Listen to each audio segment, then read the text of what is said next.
Good morning. সকালবেলা ঘুম থেকে উঠেই প্রথমেই চোখ চলে গেছিল বাইরের দিকে।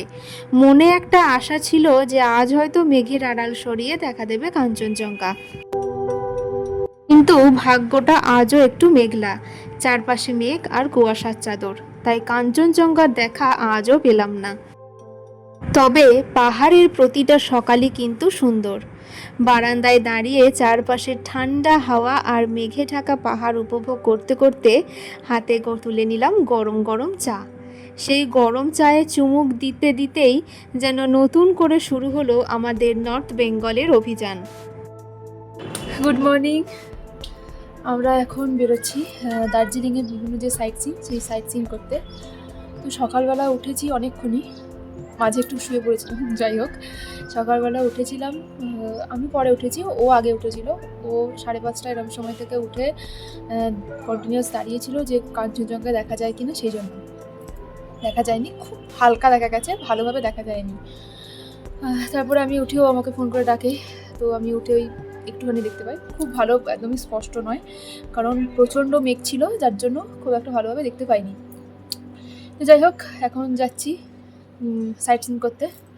তো চলুন ভিডিওটা দেখতে থাকুন, আর যে কথায় কথায় যাচ্ছি, কী কী করছি সবটা শেয়ার করবো আপনাদের সাথে। তো গাড়িতে উঠে পড়েছি। আমরা ফার্স্ট এখান থেকে কোথায় যাবো? Japanese temple. ব্রেকফাস্ট করব क्या? আমরা ফার্স্ট আমাদের যে স্পট আছে জাপানিজ টেম্পল, তো আমরা আজকে ফার্স্ট ওখান থেকে শুরু করবো, ব্রেকফাস্টও করবো, তারপর আস্তে আস্তে সারাদিন চলছে। চলুন দেখতে থাকুন আজকের ভিডিও। তো আমরা চলে এসেছি, ফার্স্ট হচ্ছে জাপানিজ টেম্পল আর পিস প্যাগোডা। চলুন ভেতরে যাই, ভেতরে গিয়ে দেখি, যদি ভিডিও করা অ্যালাউড থাকে তাহলে আপনাদের সাথে শেয়ার করবো, আর যদি না হয় তাহলে সরি। তো চলুন আগে ভেতরে যাই। আজকের দিনের প্রথম গন্তব্য জাপানিজ পিস প্যাগোডা। সকালবেলা পাহাড়ি হাওয়া আর চারপাশের শান্ত পরিবেশ পেরিয়ে অবশেষে আমরা এসে পৌঁছেছি এই অসাধারণ জায়গাটিতে। জাপানিজ পিস প্যাগোডা, যাকে শান্তি স্তূপাও বলা হয়, বিশ্বজুড়ে শান্তি ও সম্প্রীতির প্রতীক হিসেবে এটি তৈরি করা হয়েছে। সাদা রঙের বিশাল স্তূপ, সোনালী বৌদ্ধ মূর্তি আর চারপাশে সবুজ পাহাড়, সব মিলিয়ে জায়গাটার মধ্যে একটা অন্যরকম প্রশান্তি রয়েছে। এখানে দাঁড়ালে মনে হয় শহরের ব্যস্ততা আর কোলাহল যেন অনেক দূরে কোথাও হারিয়ে গেছে। আজকের যাত্রার শুরুটাই যখন এমন শান্ত আর সুন্দর জায়গা দিয়ে হলো, তখন মনের মধ্যে একটা আশা হচ্ছে যে নর্থ বেঙ্গলের তৃতীয় দিন হয়তো আমাদের জন্য অনেক সুন্দর মুহূর্ত নিয়ে অপেক্ষা করছে। এই প্যাগোডার ভিত্তি প্রস্তর স্থাপন করা হয় 3রা নভেম্বর 1972 সালে, আর দীর্ঘ নির্মাণ কাজের পর এটি 1 নভেম্বর 1992 সালে উদ্বোধন করা হয়। চারপাশে পাহাড়, মাথার ওপরে মেঘের আস্তরণ, আর সামনে দাঁড়িয়ে থাকা এই সাদা প্যাগোডা। মনে হচ্ছে আজকের দিনটা আমরা শুরুই করলাম একরাশ শান্তি দিয়ে। কাঞ্চনজঙ্ঘাকে আজকে সকালে না দেখতে পেলেও তার বদলে যেন পাহাড়ের বুকের মধ্যে খুঁজে পেলাম এক অন্য রকমের সৌন্দর্য।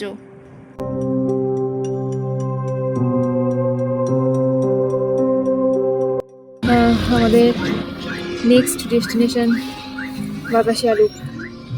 তো চলুন এবার সেদিকে যাওয়া যাক।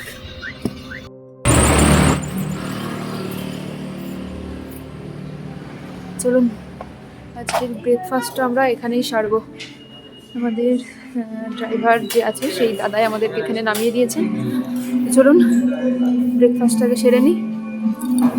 ব্রেকফাস্টে আজকে নিয়েছি গরম গরম ছোলে বাটোরে আর একটা মশলা অমলেট, আর মা আর মিলিমাসি নিয়েছে আলুর পরোটা, আর ছোটোমণি এদিকে পাউরুটি আর অমলেট খাচ্ছে, আর মুন সে কিছুই খাচ্ছে না, সে সারাদিন খালি ওষুধ খেয়ে যাচ্ছে। খাবার খাওয়া হয়ে গেছে, তবে এই রকম একটা ঠান্ডা পরিবেশে গরম গরম চা না হলে কিন্তু চলে না, তাই সবাই একটু চা নিয়ে নিয়েছি। বাকিরা দুধ চা নিলেও আমি একটু লিকার চাই নিয়েছি। কতটা দিয়েছে দেখেছেন? না না, আমি একা নয়, আমি আর ছোটোমণি দুজনে লিকার চা। ব্রেকফাস্ট খাওয়া হয়ে গেছে, এবার সামনেই আছে হচ্ছে বাতাসি আলু, তো এবার ওখানেই যাচ্ছি। চলুন। আর ব্রেকফাস্টটা কিন্তু এখানে খুব ভালো ছিল, প্রত্যেকটা খাবার সত্যি খুব ভালো ছিল, আর চাটা দারুণ ছিল। তো চাটা কেমন ছিল? খুব ভালো, আমি 2 কাপ চা খেয়েছি। দারুণ ছিল। দুধের চাটা ভালো ছিল, দুধ চাটাও ভালো ছিল, দুটোই ভালো ছিল, খাবার ভালোই ছিল। সব কটা খাবারই ভালো ছিল। দামটা একটু বেশি ছিল, বাট খাবার কোয়ান্টিটি অনুযায়ী কোয়ালিটি অনুযায়ী ঠিক ছিল। হ্যাঁ, চলুন তাহলে এবার বাতাসি আলু ঘুরতে যাই, দেখতে থাকুন video. was erected in 1995 to pay homage brave soldiers of this area who laid down their precious lives since independence for the motherland in the battlefield. The people of Darjeeling dedicate this memorial to immortalize these brave soldiers who have engraved their footprints for us to follow. কি বুঝলি? এরা হচ্ছে basically এটা সম্মান দেওয়া, মানে যে brave soldier করেন, যে লাইফ দিয়েছে সব বাচ্চারা, তাদের জন্য এটা একটা রেসপেক্ট দিয়ে এটা বানিয়েছে। এই মেমোরিয়ালটা ওই ব্রেভ সোলজারদের ইয়ে করা, ডেডিকেট করা, ওদের যাতে ওরা যে ইয়ে করে গেছে সেটা আমরা ফলো করি। আর পড়তে যাচ্ছি না। জাপানিজ পিস প্যাগোডার শান্ত পরিবেশকে পেছনে ফেলে এবার আমরা চলে এসেছি নর্থ বেঙ্গল ভ্রমণের আরও একটি বিখ্যাত জায়গা, দার্জিলিংয়ের বাতাসিয়া লুপ। দার্জিলিং শহর থেকে প্রায় 5 কিলোমিটার দূরে ঘুম আর দার্জিলিংয়ের মাঝামাঝি পাহাড়ের কোলে অবস্থিত এই জায়গাটি শুধু একটা পর্যটন কেন্দ্র নয়, এর সঙ্গে জড়িয়ে আছে দার্জিলিং হিমালয়ান রেলওয়ের এক অসাধারণ ইতিহাস। বাতাসিয়া লুপের সবচেয়ে আকর্ষণীয় বিষয় হলো এখানকার রেল লাইন। পাহাড়ের এতটা উঁচু নিচু পথ দিয়ে ট্রেন চালানো সহজ ছিল না, তাই প্রকৌশলীরা এমন বৃহদাকার রেলপথ তৈরি করেন যার মধ্যে দিয়ে টয় ট্রেন ঘুরে ধীরে ধীরে উচ্চতা পরিবর্তন করতে পারে। ট্রেন যখন এই লুপের মধ্যে দিয়ে ঘুরে যায় তখন মনে হয় যেন পাহাড়ের গায়ে আঁকা একটি গোলাকার রেখার ওপর দিয়ে খেলনা ট্রেন এগিয়ে চলেছে। কিন্তু ইতিহাস আর ইঞ্জিনিয়ারিংয়ের বাইরেও বাতাসিয়া লুপের আসল আকর্ষণ হলো এর চারপাশের সৌন্দর্য। পাহাড়ের ঢালে সাজানো সবুজ, দূরে মেঘে ঢাকা হিমালয়, আর পরিষ্কার আকাশ থাকলে তুষার ঢাকা কাঞ্চনজঙ্ঘা, অপূর্ব দৃশ্য। সব মিলিয়ে এখানকার ভিউ কিন্তু সত্যি মন ছুঁয়ে যায়। আর ঠিক লুপের মাঝখানেই রয়েছে গোর্খা যুদ্ধ স্মৃতিসৌধ। স্বাধীনতার পর দেশের সার্বভৌমত্ব রক্ষায় প্রাণ দেওয়া গোর্খা সৈনিকদের স্মৃতির প্রতি শ্রদ্ধা জানিয়ে এই স্মৃতিসৌধটি তৈরি করা হয়েছে। 1995 সালে 22শে মার্চ এটি উৎসর্গ করা হয়, তাই জায়গাটার সৌন্দর্যের সঙ্গে মিশে আছে শ্রদ্ধা আর গর্বের অনুভূতি। চারিপাশে পাহাড়ি হাওয়া, সামনে সবুজে মোড়া ঢাল আর এই চলন্ত টয় ট্রেন, সত্যি চারপাশের পরিবেশটা যেন জীবন্ত হয়ে উঠেছে। আজকের দিনের শুরুতেই একদিকে পেলাম শান্তির বার্তা, আর বাতাসিয়া লুপে এসে পেলাম ইতিহাস, প্রকৃতি আর ইঞ্জিনিয়ারিং এর এক অপূর্ব মেলবন্ধন। আছে ওই যে টয় ট্রেনের লাইন। এই পাহাড়ি ভ্রমণ যে আজ আরো সুন্দর হতে চলেছে বাতাসিয়া লুপে এসে, সেটা যেন আরো একবার বুঝতে পারলাম। বাতাসিয়া লুপ ঘুরে আমরা এখন যাচ্ছি ঘুম মনেস্ট্রি। বাতাসিয়া লুপে বেশ ভালো আনন্দ করা হয়েছে। চলুন এবার ঘুম মনেস্ট্রি যাই। চলে এসেছি ঘুম মনেস্ট্রি, চলুন ভেতরে যাই। চারিপাশে অনেক দোকানপাটও রয়েছে, চাইলে এখান থেকে টুকটাক কেনাকাটা করা যেতে পারে। চলুন আগে মনেস্ট্রি ঘুরে আসি। বাতাসিয়া লুপের সৌন্দর্য উপভোগ করার পর এবার আমাদের গাড়ি এসে থামলো দার্জিলিংয়ের অন্যতম প্রাচীন ও ঐতিহ্যবাহী বৌদ্ধ মঠ ঘুম মঠ বা ঘুম মনেস্ট্রিতে। পাহাড়ের কোলে এমন এক শান্ত জায়গায় এসে পৌঁছতেই চারিপাশের পরিবেশটা যেন মুহূর্তের মধ্যে বদলে গেল। এই মঠের ইতিহাসও বেশ পুরনো। মঠটি প্রতিষ্ঠিত হয়েছিল 1850 সালে। এটি দার্জিলিংয়ের প্রাচীনতম তিব্বতী বৌদ্ধ মঠের মধ্যে অন্যতম। মঠের ভেতরে ঢুকতেই চোখে পড়ে বিশাল মৈত্রেয় বৌদ্ধ মূর্তি। প্রায় 15 ফুট উচ্চতার এই মূর্তিকে ভবিষ্যৎ বুদ্ধ হিসেবেও মানা হয়। মূর্তিটির শান্ত মুখাবয়ব আর চারপাশের প্রার্থনার পরিবেশ সব মিলিয়ে একটা গভীর প্রশান্তি অনুভব হচ্ছে। মঠের দেওয়াল জুড়ে রয়েছে রঙিন বৌদ্ধ চিত্র, ধর্মীয় প্রতীক। মন্ত্র উচ্চারণের শব্দ আর ধূপের গন্ধে পুরো পরিবেশটাই যেন আধ্যাত্মিক হয়ে উঠেছে। মজার বিষয় হলো, আমরা যে জায়গাটাকে আজ ঘুম নামে চিনি সেটাই ভারতের অন্যতম উঁচু রেল স্টেশন হিসেবেও পরিচিত। তাই ঘুমে এসে একই সঙ্গে পাহাড়, ইতিহাস, বৌদ্ধ সংস্কৃতি আর দার্জিলিংয়ের বিখ্যাত টয় ট্রেনের ঐতিহ্য সব কিছুরই এক সুন্দর মেলবন্ধন পাওয়া যায়। বাইরে এখন পাহাড়ি ঠান্ডা হাওয়া বইছে, চারপাশে মেঘের আনাগোনাও আছে, আর মঠের ভেতরে এক অদ্ভুত শান্ত পরিবেশ। মনে হচ্ছে আজকের ভ্রমণটা শুধু জায়গা দেখা নয়, প্রতিটা গন্তব্যের সঙ্গে একটু একটু করে ইতিহাস আর অনুভূতিকে জমিয়ে রাখা। বাতাসিয়া লুপের রোমাঞ্চের পর ঘুম মঠে এসে যেন আমাদের যাত্রা পেল এক টুকরো নীরবতা, শান্তি আর আধ্যাত্মিকতার ছোঁয়া। আমরা এখন চলে এসেছি নাইটেঙ্গেল পার্কে। তো টিকিট হচ্ছে 4 জনের 100 টাকা করে।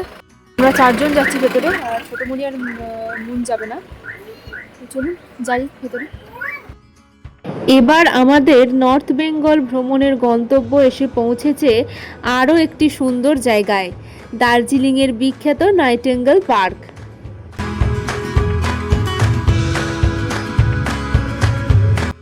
পাহাড়ি রাস্তা ধরে এখানে এসে পৌঁছাতেই প্রথমে যে জিনিসটা মন কেড়ে নিল সেটা হলো চারপাশের সবুজ আর পাহাড়ি পরিবেশ।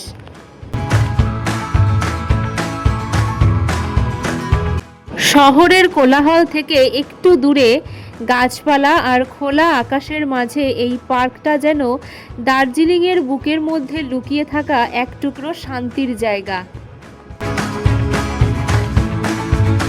নাইটেঙ্গেল পার্কের পুরনো নাম ছিল দ্য স্ট্রবেরি। ব্রিটিশ আমলে এই জায়গাটি স্যার থমাস টার্টনের বাংলোর ব্যক্তিগত প্রাঙ্গণের অংশ ছিল। 1934 সালে ভয়াবহ ভূমিকম্পে সেই পুরনো স্থানের ধ্বংস হয়ে যায়।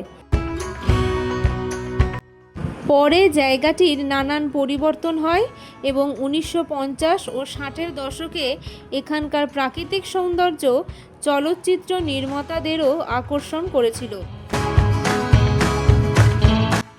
আজকের নাইটেঙ্গেল পার্কে ঢুকলে চারপাশে দেখা যায় সুন্দর হাঁটার পথ, সবুজ ঘাস, উঁচু গাছ আর পাহাড়ি পরিবেশ।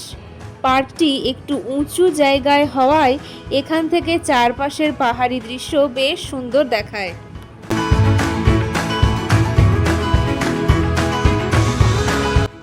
আর আবহাওয়া যদি পরিষ্কার থাকে তাহলে দূরে বরফ ঢাকা হিমালয়ের শৃঙ্গ, বিশেষ করে কাঞ্চনজঙ্ঘা দৃশ্য এই জায়গার সৌন্দর্যকে একেবারে অন্য মাত্রায় নিয়ে যায়। পার্কটির ভেতরে রয়েছে একটি বিশাল শিবমূর্তি ও মন্দির।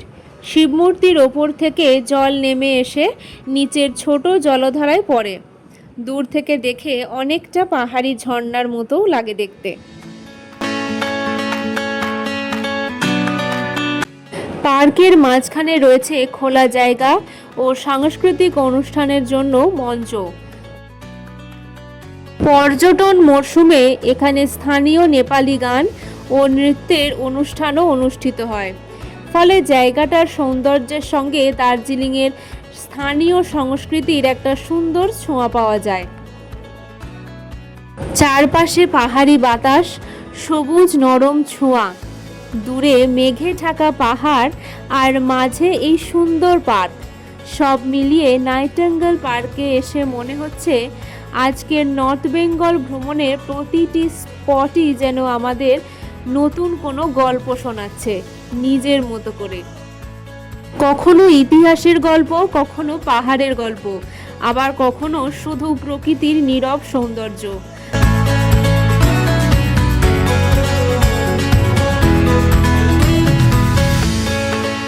এবার আমাদের গাড়ি এসে গেছে দার্জিলিংয়ের আরও একটি ঐতিহাসিক জায়গা তেনজিং রকের সামনে।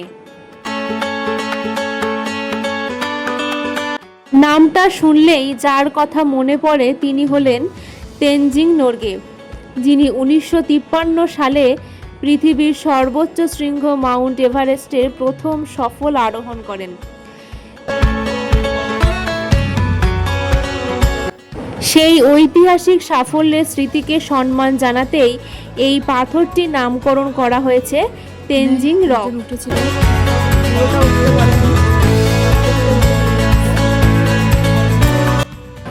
আমি ভেবেছিলাম উঠবো, বাট এখন ওঠা যাবে না। নেক্সট ইয়ার একবার ট্রাই করবো ওঠার। আর এই যে ওকে বললাম উঠতে, ওই যে জুতো পরে আসেনি বলে উঠবে না। দূর থেকে দেখতে খুব সাধারণ একটা বিশাল পাথর মনে হলেও কাছে এসে দাঁড়ালে এর গুরুত্বটা অন্যরকম ভাবে অনুভব করা যায়। পাথরের গা বেয়ে ওঠার জন্য প্রাকৃতিকভাবে তৈরি খাঁজ আর শক্ত পাথুরে দেওয়ালগুলো যেন পাহাড়ে ওঠার চ্যালেঞ্জেরই একটা ছোট্ট প্রতিচ্ছবি।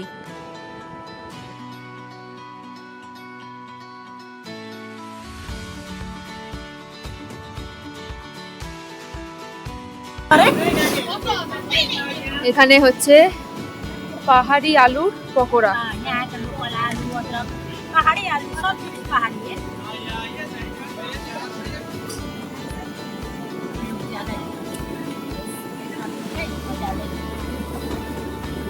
নিয়ে চলো, ওখানে নিয়ে চলো, এই টাকাটা দিয়ে আসছি।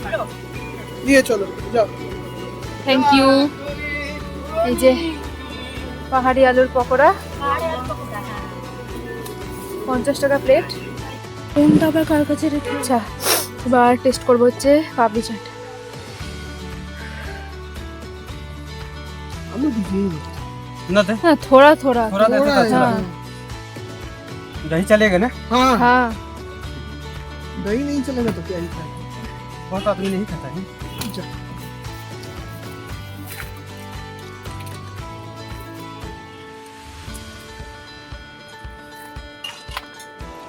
50 টাকা প্লেট দাদা এখন তৈরি করছে। चटनी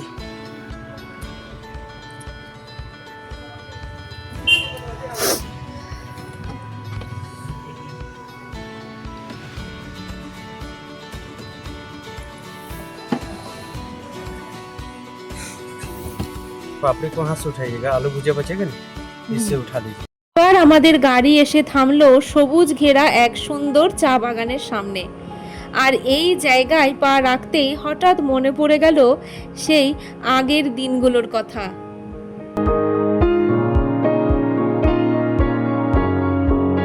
স্কুল থেকে যখন দার্জিলিং ঘুরতে এসেছিলাম তখনও কিন্তু এই চা বাগানেই এসেছিলাম।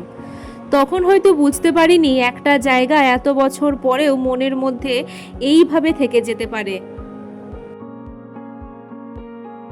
যত দূরে চোখ যায় শুধু সারি সারি চা গাছ, পাহাড়ের ঢালে ছোট ছোট সবুজ গাছগুলো যেন একটার পর একটা সবুজ কার্পেট বিছিয়ে রেখেছে।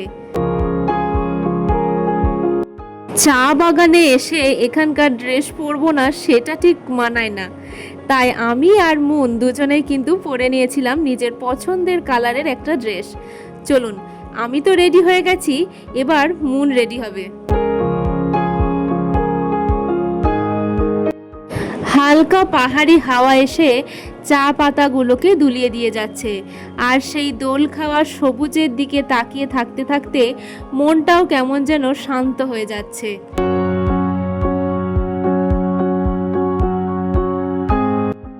দূরে পাহাড়ের গায়ে মেঘের ছায়া, কোথাও আবার রোদ এসে পড়ছে সবুজ পাতার ওপর, আবার কখনো কুয়াশার নরম পরশ। প্রকৃতির এই রং বদলানো দৃশ্য সত্যিই চোখ ফেরানোর মতো নয়। আমি রেডি, এইবার মুন রেডি হচ্ছে। রেডি হয়ে গেছি মানে চা পাতা তুলতে যাব। আরে না না, চা পাতা তুলতে যাব না, আমরা আসলে ওই চা পাতা তোলার মতো একটু ভঙ্গি করে ছবি তুলবো আর কি, এটাই আমাদের যা আশা।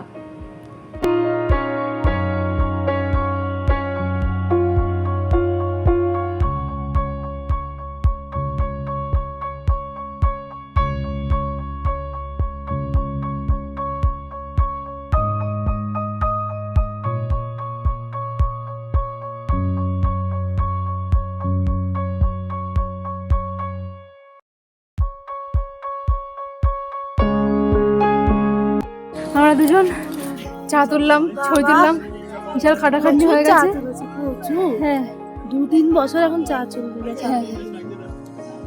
তো এবার জামা কাপড় ছাড়ি, উপরে যাবো। জামা ছাড়বে সবার সামনে?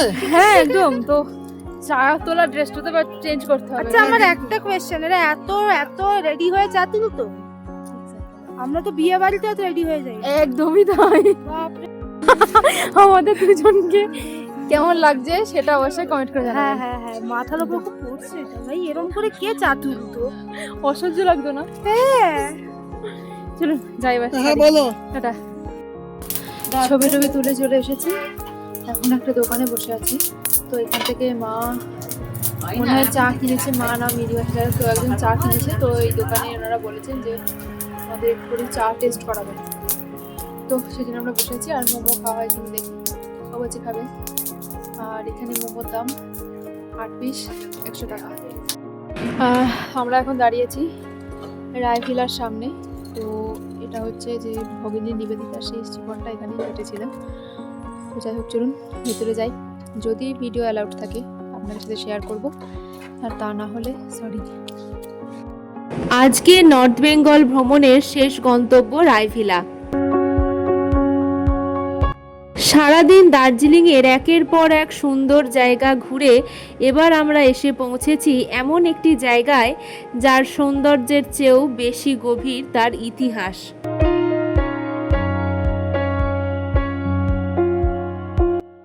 লেমন কার্ড রোডের পাশে পাহাড়ের ঢালে দাঁড়িয়ে থাকা এই পুরনো ইউরোপীয় ধাঁচের ভবনটি বাইরে থেকে দেখতে বেশ রাজকীয়, কিন্তু বাড়ির দেওয়ালের মধ্যে লুকিয়ে আছে ভারতের ইতিহাসের এক গুরুত্বপূর্ণ অধ্যায়।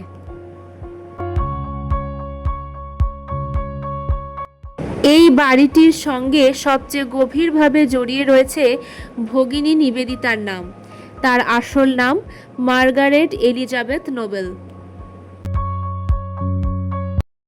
আয়ারল্যান্ডে জন্ম নেওয়া এই মানুষটি স্বামী বিবেকানন্দের সংস্পর্শে এসে ভারতকে নিজের কর্মভূমি হিসেবে বেছে নিয়েছিলেন। 1898 সালে স্বামী বিবেকানন্দ তার নাম দেন নিবেদিতা, অর্থাৎ যিনি নিজেকে উৎসর্গ করেছেন। দার্জিলিংয়ে তিনি বিভিন্ন সময় এসেছিলেন। অসুস্থতার সময় আচার্য জগদীশচন্দ্র বসু ও তার স্ত্রী অবলা বসু তাকে এই রায়ভিলায় থাকার জন্য নিয়ে আসেন। পাহাড়ের নির্মল আবহাওয়া তার ভালো লাগতো, আর শেষ পর্যন্ত 13 অক্টোবর 1911 সালে এই রায়ভিলাতেই ভগিনী নিবেদিতা শেষ নিঃশ্বাস ত্যাগ করেন।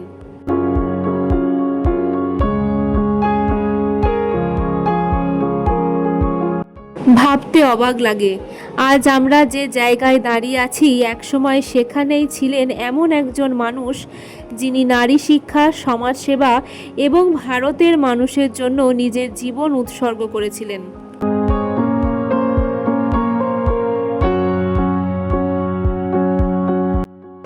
পরবর্তীকালে রায়ভিলার সঙ্গে জড়িয়ে যায় আরও অনেক ইতিহাস।